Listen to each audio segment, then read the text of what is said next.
I used to think marriage was a partnership. 11 years with Amelia taught me it was more like venture capital. I provided the funding, she built the empire, and somehow I ended up as the silent partner with no voting rights. The signs were there long before I found the emails. Amelia had always been ambitious, razor sharp in that way that made law professors nod approvingly. When we met, she was clawing her way through Duquesne's evening program, working days at a personal injury mill in the Strip District.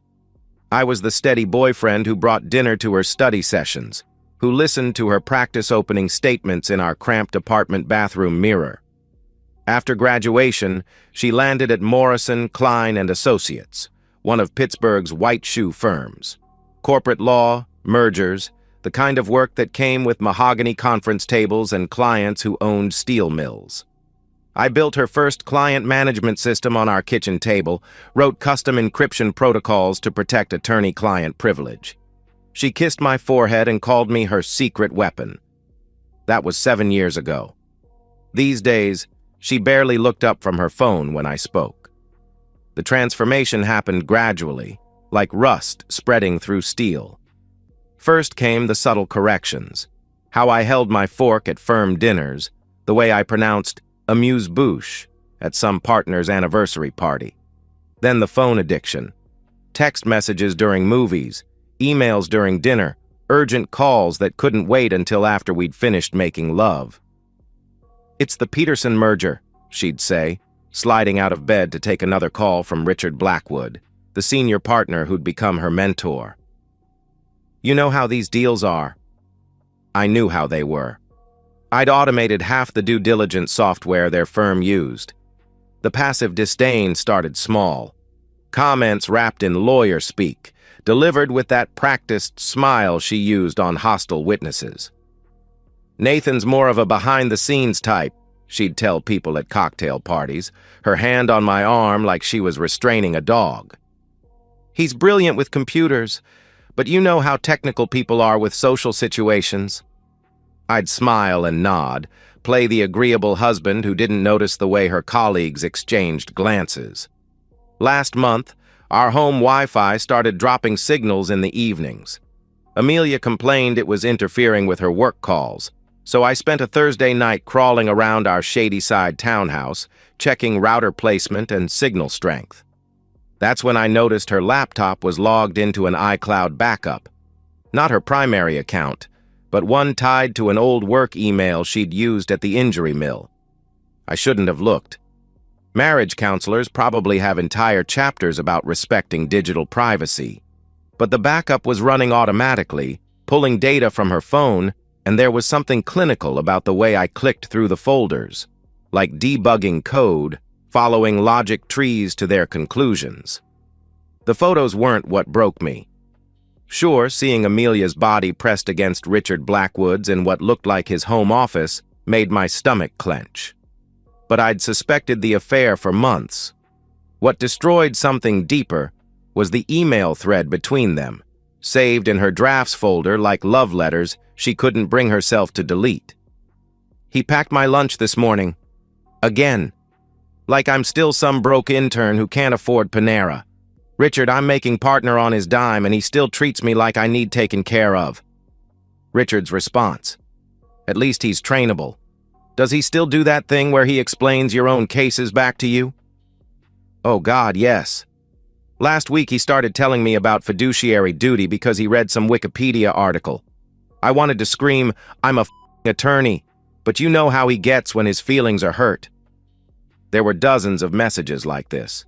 Screenshots of texts I'd sent her, grocery lists, reminders about dinner reservations, photos of our dog Willow, all forwarded to Richard with commentary. My marriage had become their private comedy show. "He bought me flowers yesterday, grocery store daisies because he thought they looked cheerful. I swear he has the aesthetic sense of a middle schooler.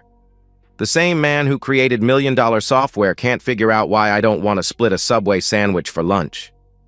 Sometimes I wonder what would happen if I just disappeared. Would he even notice? Or would he just keep making me coffee every morning and talking to an empty kitchen? I sat in my office chair until 3 a.m., reading through months of mockery. Every kindness I'd shown her, every gesture of support, dissected and ridiculed by the woman I'd spent 11 years loving. By the man she was in the conference room where I'd helped her prepare for her first major presentation. When Amelia came home from her late meeting that night, I was in bed with the lights off. She slipped in quietly, probably thinking I was asleep. She whispered my name once, tentatively. I didn't answer. I was busy calculating exactly how much money she'd made using systems I'd built, connections I'd helped her nurture, opportunities I'd created by being the steady, reliable husband who never asked too many questions. She wanted to laugh at the man who packed her lunches. I decided to show her what that man was really capable of when he stopped being agreeable. The morning after I found the emails, I woke up at 5:30 a.m. and made Amelia's coffee exactly the way she liked it. Medium roast, 1 sugar, splash of oat milk. I set it on her nightstand with a piece of toast cut diagonally, the way her mother used to do when she was sick as a child. "You're sweet," she murmured, barely looking up from her phone. Already checking messages, probably from Richard. "Just want to take care of you," I said, kissing her forehead. The words felt like swallowing glass, but my voice stayed steady. I'd spent 11 years learning to read her moods, anticipate her needs. Now I'd use those same skills to hide what I was really thinking. Over the next 3 weeks, I became the perfect husband. I brought her flowers, real ones from the florist on Walnut Street, not grocery store daisies. I made dinner reservations at restaurants I knew she'd want to post on Instagram. I asked thoughtful questions about her cases, nodded attentively when she explained legal strategies I'd helped develop years earlier. "You seem different lately," she said one evening, scrolling through her phone while I cleared the dinner dishes. "More present." "I've been thinking about us," I said, loading the dishwasher with methodical precision. "About how I can be a better partner." She smiled without looking up. "That's nice, honey." Behind my calm exterior, I was building something else entirely. Every night after Amelia fell asleep, I'd slip into my home office and work on what I privately called Project Archive. I'd already cloned her phone's backup data, but now I needed real-time monitoring. The technical aspects were straightforward. I'd designed corporate security systems that made this look like a high school programming project. A small modification to our home network router, some carefully placed tracking cookies, and I had complete visibility into her digital life. Text messages, email drafts, GPS coordinates, even deleted photos recovered from temporary files. I created redundant backup systems, encrypted databases stored on servers I controlled. Everything automatically time-stamped and cross-referenced. When Amelia told me she was working late on the Henderson acquisition, I could see she was actually at 11 Contemporary, splitting a $200 bottle of wine with Richard while her GPS coordinates updated every 30 seconds. The documentation became obsessive. I mapped her lies with forensic precision. Restaurant receipts cross-referenced with calendar entries, hotel bookings that didn't match conference locations, Uber rides that ended at Richard's address in Sewickley Heights. "I might be home late tonight," she'd say, straightening her blazer in the hallway mirror. "Client dinner." "Drive safe," I'd reply, already knowing she'd be in Richard's bed by 9 p.m. The strange thing was how easy the acting became. I'd spent years trying to anticipate Amelia's needs, reading her facial expressions like code syntax. Now I used those same skills to project exactly what she expected to see, the devoted, slightly clueless husband who believed her stories about working late. Some nights, lying next to her after she'd come home reeking of Richard's cologne, I'd feel something cold and mechanical clicking into place behind my ribs. Not rage. Rage was too hot, too volatile. This was something more precise, like a surgical instrument being sharpened. I bought her expensive lingerie, pretending not to notice she never wore it for me. I asked about her work projects, nodding sympathetically when she complained about difficult partners, while I watched her text the same difficult partner from across our kitchen table. "You've been so supportive lately," she said one morning, accepting the travel mug of coffee I'd prepared for her commute. "I know I haven't been the easiest to live with." "Marriage is work," I said, kissing her goodbye. "We're a team." As soon as her car pulled out of the driveway, I'd return to my office and continue building her digital autopsy. Every email, every photo, every location ping organized into folders labeled with dates and cross-references. The evidence wasn't just about the affair anymore. It was about the systematic way she'd weaponized my love against me. I found screenshots she'd taken of my text messages to share with Richard. Photos of birthday gifts I'd given her, sent with commentary about my pedestrian taste. Even recordings, voice memos she'd made after our conversations, dissecting my words for Richard's entertainment like I was a psychological case study. The pattern was clear. Everything I did out of love, she turned into ammunition for mockery. Every gesture of care became proof of my inadequacy in their private narrative. But they'd made one critical error. They assumed I was exactly what I appeared to be, the harmless, devoted husband who'd never fight back. They never considered that the man who'd built their security systems might know how to use those same systems against them. 3 weeks into my performance, I had enough data to reconstruct their affair minute by minute. I knew which hotels they preferred, which restaurants Richard used to impress his other conquests, exactly how much of their relationship had been conducted on firm time using firm resources. More importantly, I knew something they didn't. Affairs leave trails, and those trails become evidence, and evidence becomes power when you know how to use it properly. I was about to teach 2 attorneys a lesson about the discovery process they'd apparently forgotten since law school. Amelia thought her career was bulletproof. She'd cultivated the perfect professional image, sharp suits, measured responses, the kind of quiet competence that made clients trust her with their million-dollar problems. What she didn't realize was that her carefully constructed reputation sat on a foundation I could crumble with a few keystrokes. It started with billing records. Morrison, Klein, and Associates required detailed time entries for client work, tracked in 6-minute increments. Amelia was meticulous about documentation. She'd learned early that partners who couldn't account for their hours didn't make equity partner. Except now I could cross-reference her logged hours with GPS data from her phone.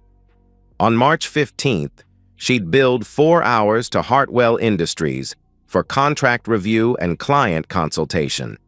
Her phone showed she'd spent those 4 hours at the Fairmont Pittsburgh with Richard, never coming within 10 miles of Hartwell's offices in Cranberry Township. The pattern repeated dozens of times. Client dinners that never happened, conference calls made from hotel rooms, research sessions conducted at wine bars in Lawrenceville. She'd turned billing fraud into an art form, and I had the data to prove it. But the billing discrepancies were just the appetizer. The real feast was her relationship with Richard himself. Pennsylvania Bar Association rules are clear about sexual relationships between supervisors and subordinates in law firms. The power dynamic creates conflicts of interest, compromises professional judgment, and violates ethical duties to both clients and colleagues.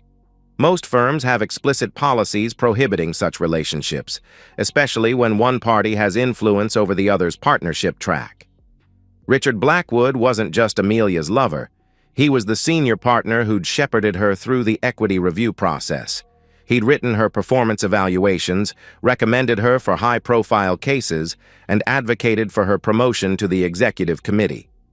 Every professional advancement she'd earned in the last 3 years could be seen as tainted by their relationship.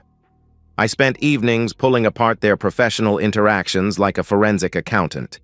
Case assignments that bypassed more senior associates, trial partnerships that seemed random until you factored in Richard's influence, speaking engagements at conferences where they'd shared hotel bookings.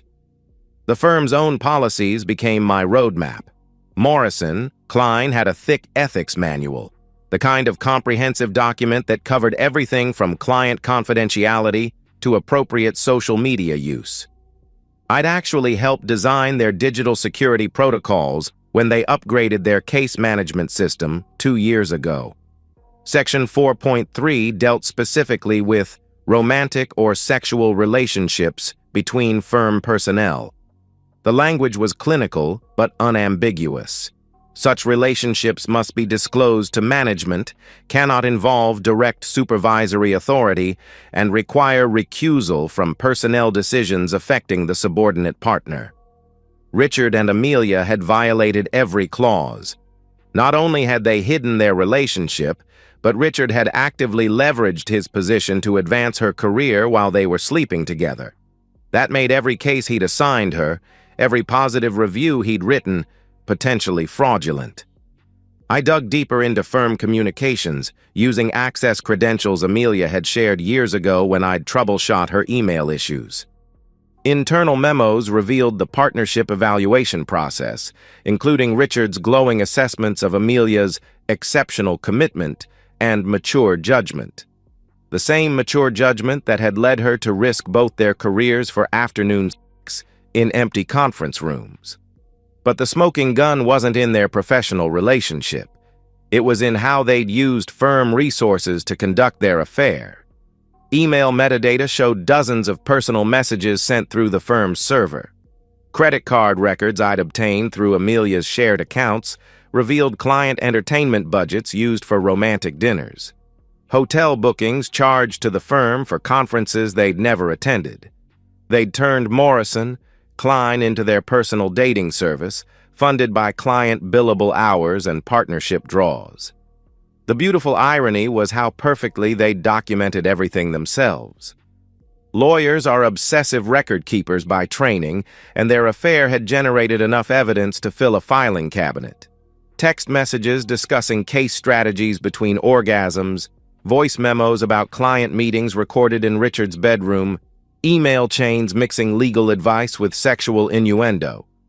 I organized it all into a comprehensive dossier, 138 pages of time-stamped evidence with exhibits, cross-references, and supporting documentation. Every billable hour questioned, every ethical violation cataloged, every firm policy breach highlighted with the kind of methodical precision that would make a prosecutor weep with joy. The Pennsylvania Bar Association had an anonymous reporting system for ethical violations. So did Morrison, Klein's ethics committee. Both organizations promised thorough investigation of any claims supported by credible evidence.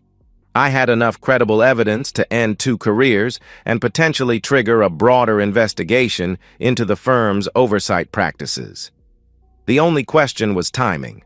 Amelia thought she was untouchable because she was smart, connected, and careful about hiding the personal aspects of her affair.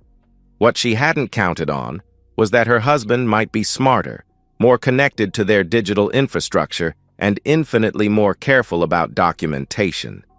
She'd spent months mocking my attention to detail, my obsessive organization, my need to understand how systems worked. Now those same traits would dismantle everything she'd built on lies and ethical violations. Some people collect stamps. I'd spent 3 months collecting evidence of professional misconduct, and I was about to deliver the collection to people who could appreciate its true value. The first complaint went out on a Tuesday morning at 6:47 a.m., sent through a VPN that bounced my connection through servers in 3 different countries.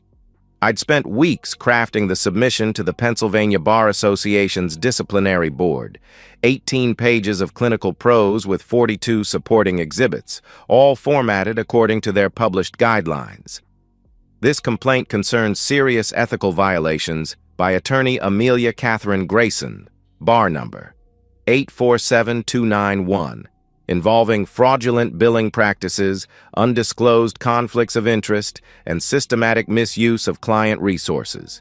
The complainant submits the attached evidence with concern for the integrity of the legal profession and protection of affected clients. I'd learned to write like a lawyer by living with one for 11 years. No emotion, no personal grievances, just facts presented with the kind of methodical precision that disciplinary boards took seriously. Every billable hour discrepancy documented with GPS coordinates and time-stamped evidence. Every violation of Morrison, Klein's ethics policies cross-referenced with firm communications and financial records. The second complaint followed 30 minutes later, this one addressed to Morrison, Klein's ethics committee and board of partners. I'd customized the language to focus on Richard's abuse of supervisory authority and the firm's potential liability for systematic policy violations. The enclosed evidence suggests a pattern of ethical violations that may expose Morrison, Klein, and Associates to professional malpractice claims, regulatory sanctions, and reputational damage. The complainant respectfully requests immediate investigation to protect the firm's clients and professional standing. Both complaints landed in inboxes before most people had finished their morning coffee. I'd timed the submission for maximum impact. Tuesday morning meant the documents would be processed quickly, with enough time in the week for initial investigations to begin. Then I waited. Amelia noticed nothing different that evening. She came home from her client dinner with Richard at 9:30 p.m., humming softly as she kicked off her heels in the foyer. I was reading in the living room, feet up on the coffee table, picture of domestic contentment. "Good dinner?" I asked, not looking up from my book. "Productive," she said, leaning down to kiss my forehead. "The Hartwell contract is moving forward." "That's great, honey." She had no idea that I'd already documented how she'd billed Hartwell Industries for 8 hours of work while spending the evening in Richard's bed. The GPS data was particularly detailed. Her phone had connected to his home Wi-Fi network at 6:15 p.m. and hadn't moved until she'd driven home. The first cracks appeared Thursday afternoon. Amelia's phone buzzed during dinner, and I watched her face change as she read the message.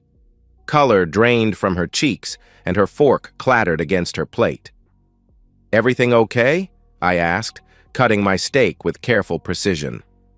"Richard's been called to meet with the managing partners tomorrow," she said, her voice tight. "Some kind of administrative review." "Probably just routine," I said, chewing thoughtfully. "Law firms love their bureaucracy." She stared at her phone for another 10 seconds, then excused herself to make a call. I could hear her pacing in the hallway, voice low and urgent, but couldn't make out specific words. When she returned, her professional mask was back in place, but I caught the tremor in her hands as she reached for her wine glass. The second crack came Monday morning. Amelia's phone rang at 7:15 a.m., earlier than Richard usually called, too early for social conversation. I was making coffee, moving around the kitchen with practiced quiet, when I heard her answer with uncharacteristic sharpness. "What do you mean, suspended?" I paused in measuring coffee grounds, staying perfectly still. "They can't just... On what grounds?" Her voice climbed an octave. "Richard, what evidence?"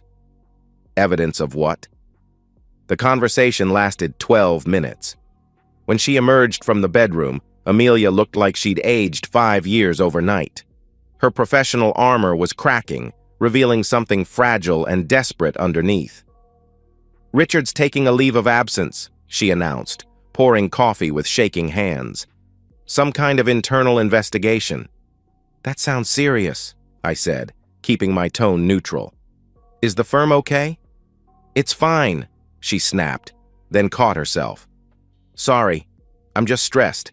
It affects some of my cases." She left for work 30 minutes early, probably to begin damage control.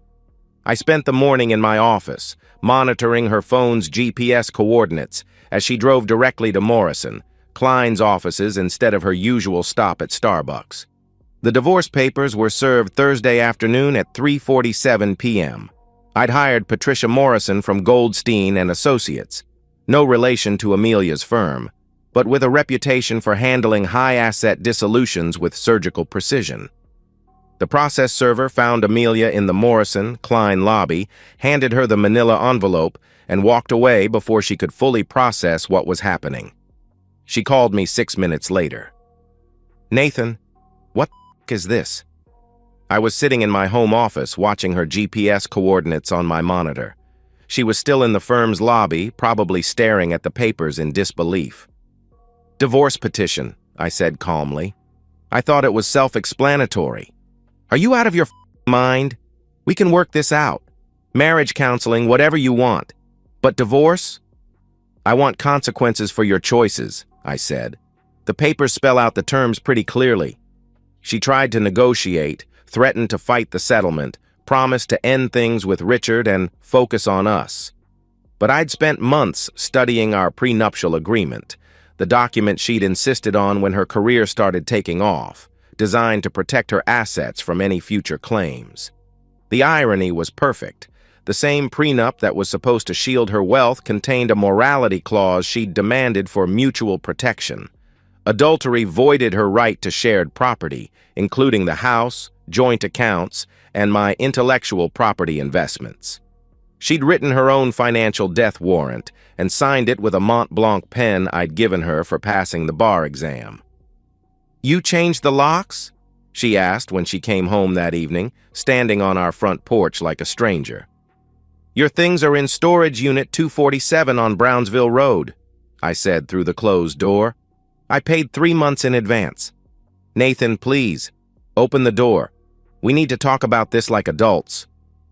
"We tried talking like adults for 11 years, I replied. "You spent the last year talking about me like a joke. I decided to stop being funny." I could hear her crying on the other side of the door, but the sound felt distant, like something happening to someone else's life. The man who would have comforted her, who would have opened the door and tried to fix things, had been systematically destroyed by her mockery and Richard's arrogance. What was left was someone who understood that some betrayals require precise consequences, not forgiveness. The unraveling happened faster than I'd anticipated. By the end of the second week, Richard had quietly retired from Morrison, Klein under personal circumstances. The official announcement mentioned his desire to pursue other opportunities, but legal circles in Pittsburgh are small and whispers travel fast.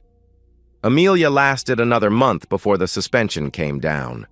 The Pennsylvania Bar Association doesn't move quickly on disciplinary matters, but the evidence I'd provided was overwhelming. Fraudulent billing, ethical violations, abuse of client resources, the kind of systematic misconduct that makes regulatory bodies take notice. Her LinkedIn profile changed 3 times in 2 weeks. First, senior partner at Morrison, Klein & Associates. Then, attorney at law. Finally, just legal professional. Each revision felt like watching someone erase their own identity in real time. The house felt different without her. Quieter, but not in a peaceful way. More like the silence after an explosion, when you're checking for structural damage. Willow, our golden retriever, kept sleeping on Amelia's side of the bed, nose pointed toward the door like she was waiting for familiar footsteps. I didn't date, didn't try to fill the space she'd left behind with new relationships or distractions. Instead, I worked. Clients needed security systems, and I built them. Companies wanted digital infrastructure, and I provided it. The technical challenges felt clean, logical, solvable in ways that human behavior never had. Friends disappeared gradually, the way they do when couples divorce and people are forced to choose sides. Most of them had known Amelia longer, found her more charming at dinner parties, more accomplished in ways they could brag about to other friends.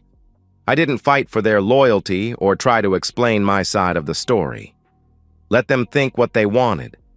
I had the truth, documented and time-stamped. The few people who reached out got polite deflection. My brother called from Seattle, wanting details about the divorce.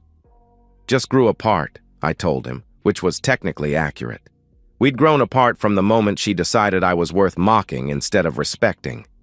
Amelia's mother left 2 voicemails, her voice tight with controlled anger. "I don't know what you think you're proving," she said in the second message, "but destroying her career won't fix whatever's broken in you." I deleted both messages without responding. Her mother had never liked me anyway. I was the technical support guy who'd somehow convinced her brilliant daughter to settle for domestic stability instead of the powerful husband she deserved. Now Amelia was free to find that powerful husband. She'd just have to do it while rebuilding her career from scratch. The financial settlement went through without drama. Our joint accounts were divided according to the prenup, which left me with the house, my business assets, and about 70% of our accumulated wealth. Amelia kept her 401k, her car, and whatever professional reputation she could salvage. She tried to contest the intellectual property clauses, the security systems and software I'd developed that had partially funded her legal education and early career moves. But the documentation was clear. Those assets were mine before the marriage, enhanced during the marriage with my labor, and protected by agreements she'd signed when we'd first incorporated my consulting business. Her new attorney, someone from a smaller firm in the South Hills, called to discuss more equitable arrangements. Patricia Morrison, my lawyer, shut down those conversations with the kind of polite ferocity that made me glad I'd hired her. "Your client committed adultery," Patricia told them during one conference call I'd listened to on speaker. "The prenup is explicit. She's lucky Mr. Grayson isn't pursuing financial damages for the professional systems she compromised during her affair." That was a bluff. I had no legal standing to claim damages for her ethical violations. But it worked. The settlement closed 2 weeks later. I saw Amelia once more, at a Starbucks in Shadyside 6 months after the divorce was finalized.